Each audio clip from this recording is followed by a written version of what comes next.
Statement दिया, इसमें कोई कह सकते हैं कि शक व शुबा नहीं है, क्योंकि एक हकीकत को तस्लीम करना पड़ता है, चाहे वो कोई भी दे रहा हो, चाहे आपका मुखालिफ हो, चाहे आपका दोस्त हो। जब स्टेटमेंट दुरुस्त होती है उसको मानना पड़ता है। नो डाउट उसकी स्टेटमेंट जो है वो कह सकते हैं सच वाली साइड पे है। और दूसरा, उसने जो 3 पार्टियों का जो नाम लिया है, ये एक पोलिटिकल आप कह सकते हैं कि स्टंट है। वो हमेशा ही ऐसा होता है, चाहे पाकिस्तान वाली साइड से हो, चाहे इंडिया वाली साइड से हो, कि वो हमें स्टेटमेंट ऐसी देनी पड़ती है। दूसरी बात, उसने जो किया है पाकिस्तान की, कह सकते हैं कि 25 करोड़ आवाम जो है वो भूख में नाच रही है। इसमें तो कोई शक नहीं, हम पाकिस्तान में खड़े हैं, हमसे बेहतर कौन जान सकता है। वो जो कह रहे हैं वो इसमें कोई शक तो है नहीं। पाकिस्तानी दिन ब दिन नीचे जा रहा है। अगर इंडिया की मैं बात करूँ, आप 2010 का इंडिया देख रहे हो, 2024 का देख रहे हैं, ज़मीन आसमान का फ़र्क है, बहुत बड़ा फ़र्क है। आपको हज़ारों इख्तलाफात इंडिया से हो सकते हैं, लेकिन आप हकीकत को डिनाई नहीं कर सकते, क्योंकि दुनिया मान रही है कि इंडिया जो है इस वक्त बहुत आगे जा रहा है। आप जीडीपी में देख लें, आप इंडिया की आईटी में प्रोग्रेस देख लें, आप इंडिया की ऑटो इंडस्ट्री में प्रोग्रेस देख लें, इंडिया की आप स्पेस में प्रोग्रेस देख लें। इंडिया हमसे बहुत आगे निकल चुका है। आप 1947 में दोनों मुल्क आज़ाद होते हैं, अब इंडिया आसमान पर पहुँच चुका है, पाकिस्तान ज़मीन पर पड़ा हुआ है।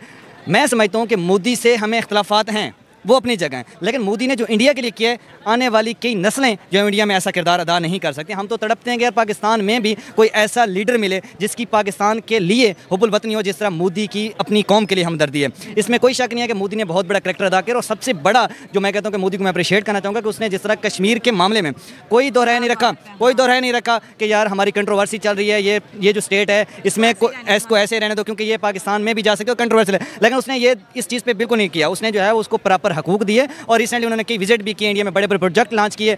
मैं समझता हूं कि मोदी वो कश्मीर को $14.5 बिलियन का बजट दिया। वही तो कह रहा हूं, ऐसा बड़ा बजट हम तो सोच भी नहीं सकते, ठीक है। और नो डाउट हकीकत, मैं कह रहा हूं कि मैं हकीकत बात कर रहा हूं। मुझे कोई इंडिया से इख्तलाफात अपनी जगह पे हैं, लेकिन हकीकत को हम डिनाई नहीं कर सकते। दूसरे पे अब ये तो लेट्स सी कि मोदी की दोबारा हुकूमत आती है नहीं आती, लेकिन मैं यहाँ पाकिस्तान की ज़मीन से खड़ा होकर कहता हूँ कि इंडिया के लिए बेहतर जो लीडर है वो मोदी है, क्योंकि हम तो आपके दुश्मन ही हैं। दुश्मन हमेशा चाहते हैं कि यार जो है वो मेरे सामने वाला लीडर नीचे जाए, लेकिन हकीकत बात ये है कि मोदी की हुकूमत जो है वो इंडिया के लिए बेहतर है, क्योंकि मोदी ने इंडिया के लिए जो किया है वो ना माजी में ना किसी ने किया, ना इन फ्यूचर आपको नजर आता है कि मोदी जैसा लीडर जो है वो इंडिया के लिए कुछ कर पाएगा। सिर्फ पाकिस्तान में नहीं है, सिर्फ इंडिया में भी बहुत ज़्यादा